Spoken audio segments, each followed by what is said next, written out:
Apple Music has existed since 2015, 11 years. Every single major artist has been on it this entire time. Taylor Swift, Beyoncé, Bad Bunny, The Weeknd, Kendrick Lamar, Ed Sheeran, Adele, all of them, the entire time, putting out albums and tours and cultural moments that dominated entire years. And the most streamed artist in the platform's entire history is Drake.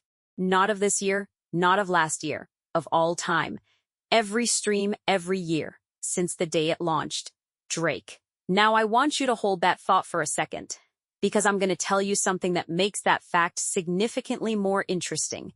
18 months ago, the internet had collectively decided this man's career was over. I mean, people were writing the obituary. Podcast hosts were doing the postmortem. The consensus across hip-hop media was that what Kendrick Lamar did to Drake in 2024 was permanent damage. And they weren't being irrational. Look at what actually happened.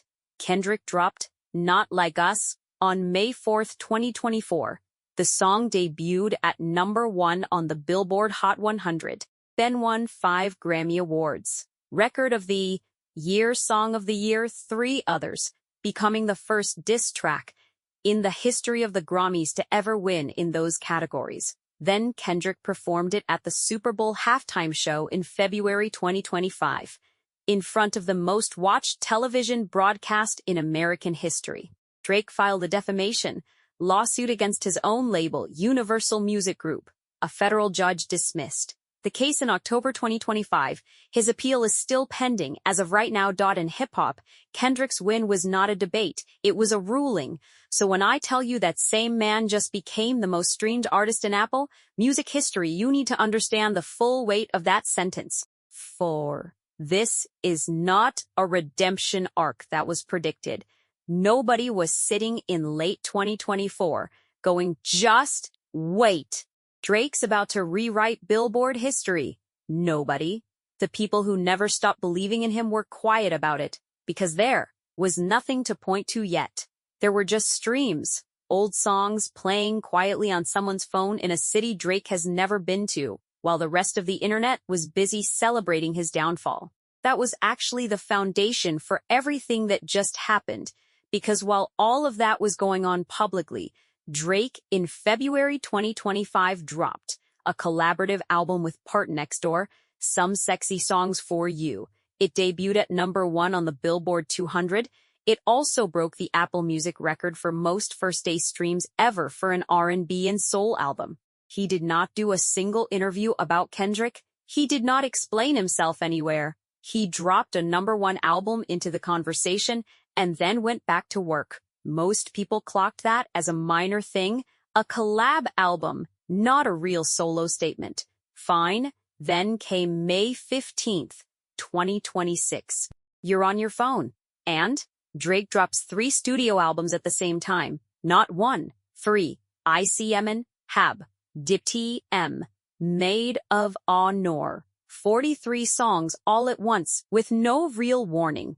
Beyond the cinematic short films he'd been releasing as ICEMAN episodes on YouTube, one of which had 1.9 million people watching it live before a single song was even out. Apple Music crashed. Spotify crashed briefly. His simultaneous listener count on Apple Music went up 1,100% within hours of midnight. By the end of that first day, ICEMAN was the most streamed album in a single day in 2026 on Spotify. All 3 albums together delivered the biggest combined 24-hour streaming debut globally for any artist on Amazon Music in 2026. And I keep thinking about that 1,100% spike. Because that's not fans being polite. That's not people streaming something because they feel obligated. That's people physically rushing to a platform the moment something drops. That kind of behavior tells you something about how a fan base actually feels, regardless of what the discourse around an artist looks like. First week numbers confirmed what the streaming spike already suggested. ICEMAN opened with 463,000 equivalent album units in the United States. Second biggest opening week of 2026, behind only BTS's ARIN, which had debuted. With 641,000 units back in April, HABIBTI added 114,000 units. MAID of HONOUR added 110,000 units, and when the Billboard 200 chart updated, something ICEMAN landed at number 1. HABIBTI landed at number 2. MAID of HONOUR landed at number 3. One artist, 3 albums. The entire top 3 of the Billboard 200 as 70 years of charts. Every artist who has ever released music, and that had never been done before. Not Michael Jackson, not the Beatles, not Taylor Swift, not anyone. Now, the number that I think it's lost in all of this. That quote S. How many #1 albums Drake now has on the Billboard 200? Because ICEMAN debuting at number 1 was his 15th, and that number does 2 things. Simultaneously, it moves him past Jay-Z, who has 14, making Drake the solo male artist with the most #1 albums in Billboard history, and it ties him with Taylor Swift, who also has 15. The only act with more #1 albums than both of them is the Beatles, sitting at 19. Jay-Z's first #1 was 1998. His last was 2017. Drake's first was 2010. His 15th was 2026. And Jay-Z right now holds the record for most #1 albums by someone who is not Drake or Taylor Swift. That's where the bar currently sits.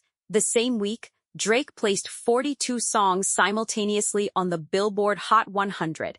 Every chart-eligible track from all 3 albums. Newser, all-time record. It passed Morgan Wallen's 37 songs in a single week from May 2025.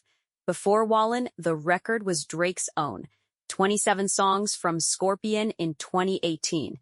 He broke his own record, watched someone else take it, then took it back a year later with 15 more songs added on top. His total career Hot 100 entries crossed 400. First artist in history to do that. Janice STFU became his 14th career #1 single on the Hot 100, which broke his tie with Michael Jackson for the most chart-topping hits among solo male artists. Among all solo acts, only Mariah Carey is ahead with 19. Drake now sits tied with Rihanna and Taylor Swift at 14. Shebang started moving differently, not in a chart data way, more in a you hear it everywhere way. The kind of viral that doesn't feel manufactured, just sort of spreads like something people actually want to share. Then ICEMAN just didn't leave. Week 2 at #1. Week 3, Week 4, 133,000 equivalent album units, with 132,000 of those coming purely from streaming. That is 135 million on-demand official streams in a single tracking week, 4 weeks after the album dropped. The project also held #1 on Billboard's top streaming albums chart for 4 consecutive weeks. Longest-running #1 album of 2026. It passed BTS, passed Noah Kahan. It became the first R&B and hip-hop album since Travis Scott's Utopia in 2023 to open with 4 straight weeks at #1. Drake now has 41 total career weeks at #1 on the Billboard 200. Most in history among hip-hop artists, more than Adele, who had 40 weeks across her entire career between 2011 and 2022. And here's something that keeps pulling at me about those 4th week numbers. 133,000 units is not a huge number by ICEMAN's own standard. The album opened at 463,000, so it's a significant natural drop. But in the context of the current music landscape, an album moving 133,000 units in its 4th week, almost entirely through streaming, with no merch bundles, no signed vinyl, gimmicks, pushing the count artificially. First sat is genuinely unusual. Streaming does not sustain like that for most releases. There has to be actual repeated listening for the algorithm to keep feeding it to people and for people to keep choosing it when other things are available. And right now, this week, Olivia Rodrigo's new album, You Seem Pretty Sad, For a Girl So in Love dropped on June 12th. Lead single Drop Dead had already debuted at number 1 on the Hot 100 back in May, before the album was even out. The second single, The Cure, debuted at number 5 while ICEMAN was still at the top. Tracking services and industry analysts put the odds of Drake holding number 1 for a fifth week at around 7%. Rodrigo's debut numbers are expected to take the top spot on the next chart update. So that's probably it for ICEMAN at number 1. But this is the part that I think is actually the most telling detail in this entire story. ICEMAN in a potential fifth week is still projected to move over 100,000 units. The album isn't falling apart, it's just being outrun by one of the biggest pop releases of the year. That's a different situation. That means the floor on this project is unusually high.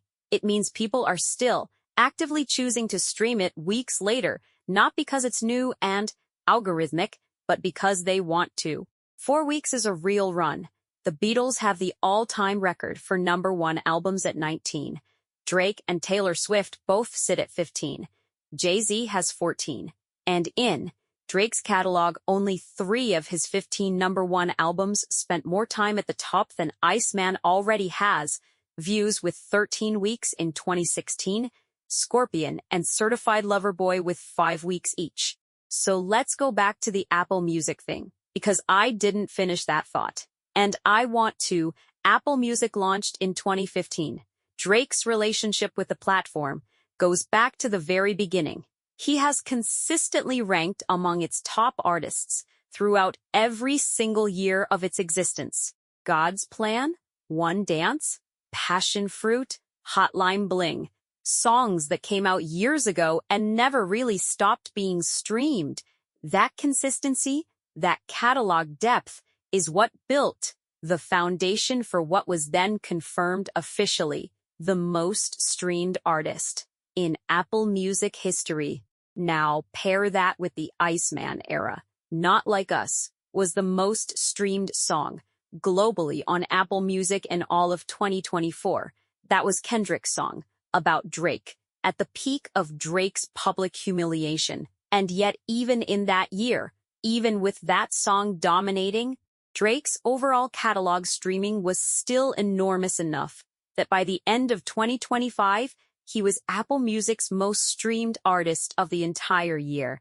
And by mid-2026, across every year the platform has ever existed, he's the most streamed artist of all time. Drake on ICEMAN addressed Kendrick directly.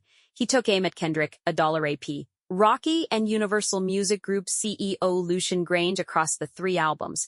He went back into it on his own terms, on his own timeline through music, rather than lawsuits or tweets or interviews. Whether those responses land for you as a listener, that's your call. Genuinely, not mine. Opinion is what happened commercially around those responses. In hip-hop, the conversation about who won 2024 has not changed. Kendrick won 2024. That is still the consensus. Not Like Us is still a Grammy-winning Super Bowl song. None of that got undone. What did happen is that Drake made 2026 the chart records, the Apple Music milestone, the Billboard history, the streaming numbers, the 42 songs in a single week on the Hot 100, 15th number 1 album, the most streamed artist in Apple Music's entire existence. Both things are true at the same time, and that might actually be the most interesting part of this whole story, that you don't have to pick one of them.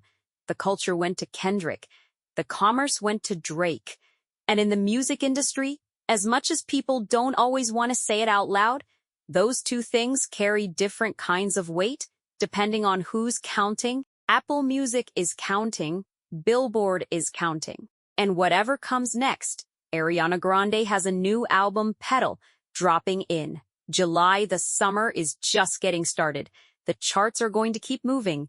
This particular chapter is already written. 16 years, 15 number 1s, 41 weeks at number 1 on the Billboard 200, 400 career Hot 100 entries. The internet wrote the ending early. Turns out, it wasn't the ending.